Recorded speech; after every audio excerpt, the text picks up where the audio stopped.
जे मनोज जरांगेंच्या पायाशी जातील, जरांगेंचं समर्थन करतील त्यांना निवडणुकीमध्ये धडा शिकवणार छगन भुजबळ आक्रमक. जे ओबीसी नेते मराठ्यांच्या विरोधात जातील त्यांना पाडा, मराठ्यांच्या नेत्यांनी आपल्या विरोधात जाणाऱ्यांना धडा शिकवावा, मनोज जरांगेंचा भुजबळांवर पलटवार. ओबीसींसाठी मंत्रिमंडळामध्ये एकमेव देवेंद्र फडणवीस आशेचा किरण, समिती पाहिजे म्हटलं की समिती दिली, छगन भुजबळांकडून मुख्यमंत्र्यांचं कौतुक. अंतरवालीमध्ये पोलिसांवर दगडफेक होण्यापूर्वी झालेल्या बैठकीमध्ये शरद पवारांचे आमदार होते, त्या आमदारांना घरी बसवण्याचं काम ओबीसी वर्गानं केलं, छगन भुजबळांचं नाव न घेता राजेश टोपेंवर निशाणा.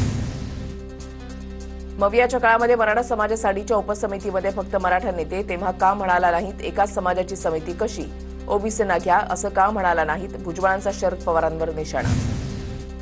नांदेडच्या किनवटमध्ये बंजारा समाजाचा भव्य मोर्चा, हैदराबाद गॅझेटनुसार बंजारा समाजाला एसटी प्रवर्गातून आरक्षण देण्याची मागणी, तर बीडमध्येही धनगर समाजाचं आंदोलन.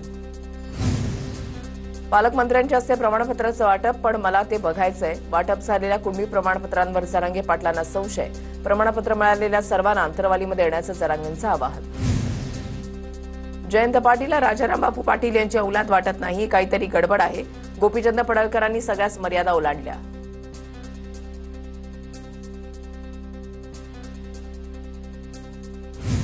गोपीचंद पडळकरांच्या वक्तव्यानंतर पवारांची राष्ट्रवादी आक्रमक, पडळकर आणि भाजपने माफी मागावी, फडणवीसांना ही भाषा मान्य आहे का, पवारांच्या राष्ट्रवादीचा सवाल. पडळकरांच्या जयंत पाटलांवरील वक्तव्याची भाजपनं नोंद घ्यावी, अजित पवारांची भाजप आमदार गोपीचंद पडळकरांवर जाहीर नाराजी.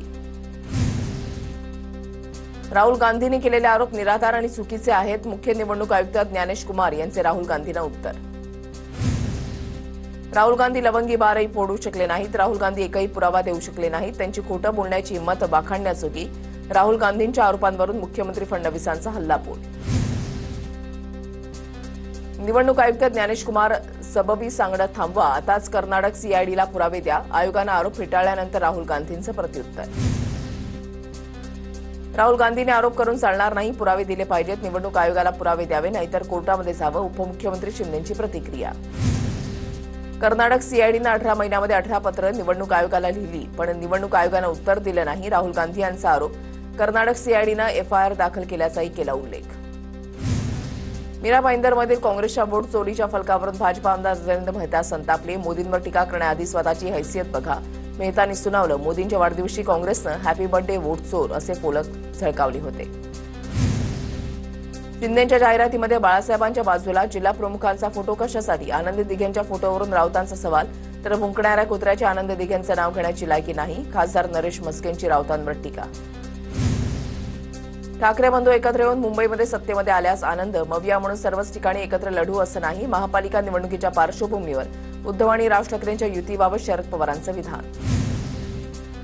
मुंबईचा महापौर हा मराठीच होणार, खानाची भीती दाखवून भैया आणि गुजू महापौरचा कट उधळून लावणार, मनपा निवडणुकांवरून संदीप देशपांडेंचा भाजपवर निशाणा. बेस्ट निवडणुकीमध्ये 5,000 एक मत विकत घेतलं, 1800 मतं अवैध ठरवण्यात आली, बेस्टचे डेपो बिल्डरांच्या घशामध्ये घालण्यासाठी मतं विकत घेतली, संजय राऊतांचा भाजपवर आरोप. अजित पवारांच्या राष्ट्रवादीचा आज नागपूरमध्ये चिंतन शिबिर, चिंतन शिबिराच्या निमित्तानं राष्ट्रवादी काँग्रेसकडून मोठमोठे होर्डिंग्स आणि बॅनर लावण्यात आले. अहिल्यानगरच्या कर्जतमध्ये रोहित पवारांच्या उपस्थितीमध्ये आमसभा संपन्न, कर्जत तालुक्यामधील सर्व शासकीय कार्यालयांच्या कामकाजाचा आढावा आणि सन 2025-26 या आर्थिक वर्षामधील विकास कामांचं नियोजन बैठक. गृहराज्यमंत्री योगेश कदमांकडून पॅन कार्ड क्लब गुंतवणूकदार ठेवींबाबतचा आढावा, गुंतवणूकदारांना त्यांचा पैसा परत मिळावा यासंबंधी सुरू असलेल्या प्रक्रियेचा आढावा. मुंबईतील सांताक्रूजमध्ये उद्धव ठाकरे आणि आदित्य ठाकरेंनी पहिला दशावतार चित्रपट पाहिला, खासदार संजय राऊत, मिलिंद नार्वेकरांची उपस्थिती. चंद्रपूरमध्ये पंतप्रधान मोदींच्या बालपणावर आधारित चलो जीते है या चित्रपटाचं स्क्रीनिंग, नागरिकांची मोठ्या संख्येनं उपस्थिती. नांदेडच्या किनवटमध्ये निघालेल्या बंजारा समाजाच्या मोर्चामध्ये भाजप आमदार तुषार राठोड यांचा सहभाग, आदिवासी आरक्षणाला धक्का न लावता बंजारा समाजाला एसटीतून आरक्षण द्या, तुषार राठोड यांची प्रतिक्रिया. छत्रपती संभाजीनगरच्या कन्नड तालुक्यामध्ये आज बंजारा समाजाच्या वतीनं भव्य मोर्चाचं आयोजन, हजारोच्या संख्येनं बंधारा बांधव हे मोर्चामध्ये सहभागी होणार, एसटी प्रवर्गातून आरक्षण देण्याची बंजारा समाजाची मागणी. बीडच्या बर्दापूरमध्ये ओबीसींचं आरक्षण संपलं, या नैराश्यामधून शेतकरी निवृत्ती यादव यांची आत्महत्या, मंत्री पंकजा मुंडेंनी आत्महत्याग्रस्त कुटुंबियांची भेट घेतली. नागपूर विद्यापीठामध्ये कॅरी ऑनच्या मागणीसाठी विद्यार्थ्यांचं आंदोलन, कुलगुरूंच्या गाडीखाली जाण्याचा आंदोलकांचा प्रयत्न, फार्मसीला कॅरी ऑन मिळावा, आंदोलक विद्यार्थ्यांची मागणी. विरारमध्ये मध्यरात्री जोरदार पावसाच्या हजेरी, उकाड्यानं हैराण झालेल्या नागरिकांना पावसामुळे मोठा दिलासा. बीडच्या गेवराईमध्ये मुसळधार पावसामुळे शेती पिकांचं अतोनात नुकसान, पाण्यामध्ये सोयाबीन करपल्यानं शेतकऱ्यानं फोडला हटाहो. साताऱ्याच्या माण तालुक्यामध्ये कुकुडवाड मायणी रस्त्यावरील पूल पाण्यामध्ये वाहून गेला. कुकुडवाड मायणी रस्ता वाहतुकीसाठी पूर्णपणे बंद. पुण्याच्या धायरीगाव परिसरामध्ये मुसळधार पाऊस, रस्त्यांना नद्यांचं स्वरूप, पाण्यातून वाट काढताना नागरिकांची कसरत, सामाजिक कार्यकर्त्यांकडून मदतीचा हात. सोलापूरच्या अक्कलकोटमध्ये पालकमंत्री जयकुमार गोरेंकडून नुकसानीची पाहणी, अक्कलकोटमध्ये ओला दुष्काळ जाहीर करण्यासारखी परिस्थिती, गोरेंची प्रतिक्रिया. नांदेडमध्ये नुकसानग्रस्त शेतकऱ्यांना माहिती, सरकारकडून 553 कोटींचा निधी मंजूर, खासदार अशोक चव्हाण यांची ट्विट करत माहिती. ऑगस्ट महिन्यामध्ये अतिवृष्टी आणि पूरस्थितीमुळे प्रचंड नुकसान. अमरावतीमध्ये शेतकरी नेते राकेश टिकेत यांच्याकडून कपाशी पिकाची पाहणी, चांदूर बाजार तालुक्यामधील बेलोरा शेतशिवारामध्ये पिकांची पाहणी, शेतकऱ्यांच्या व्यथा जाणून घेतल्या. अमरावतीच्या बेलोरा गावामध्ये शेतकरी शेतमजूर महिला सभेला सुरुवात, प्रहारचे अध्यक्ष बच्चू कडू यांच्याकडून आयोजन, शेतकऱ्यांच्या सरसकट कर्जमाफीसाठी बच्चू कडू यांची जाहीर सभा. जळगावमधील बच्चू कडूंच्या आंदोलन प्रकरणामध्ये पोलिसांची कारवाई, बच्चू कडू, उन्मेष पाटलांसह 11 जणांच्या विरोधात गुन्हा दाखल, शासकीय कामामध्ये अडथळा निर्माण केल्याच्या आरोपात जिल्हापेठ पोलीस ठाण्यामध्ये गुन्हा. सांगलीच्या कवठे महांकाळमध्ये स्पेशल 26चा कारनामा करणारी तोतिया आयकर टोळी गजाआड, एका महिलेसह तिघांना अटक, लुटीमधील 15 लाख रोकड आणि 410 ग्रॅम सोन्याच्या दागिन्यांसह 1,20,00,000चा मुद्देमाल हस्तगत.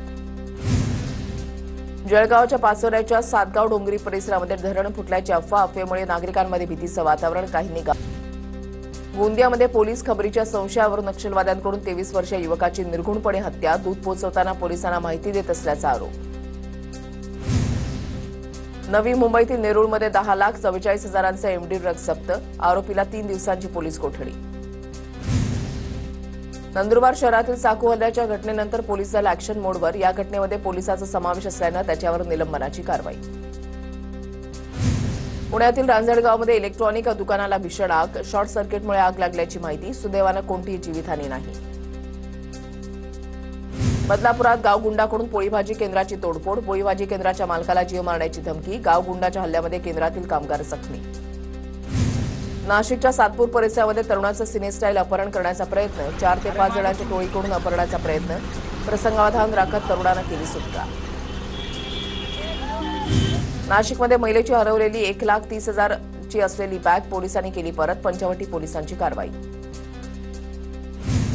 कल्याण डोंबिवली महानगरपालिकेच्या बसची दयनीय अवस्था, नागरिकांच्या जीवावर, धावत्या बसची काच कोसळून महिला जखमी, कल्याण मलंगड रोडवरचा प्रकार.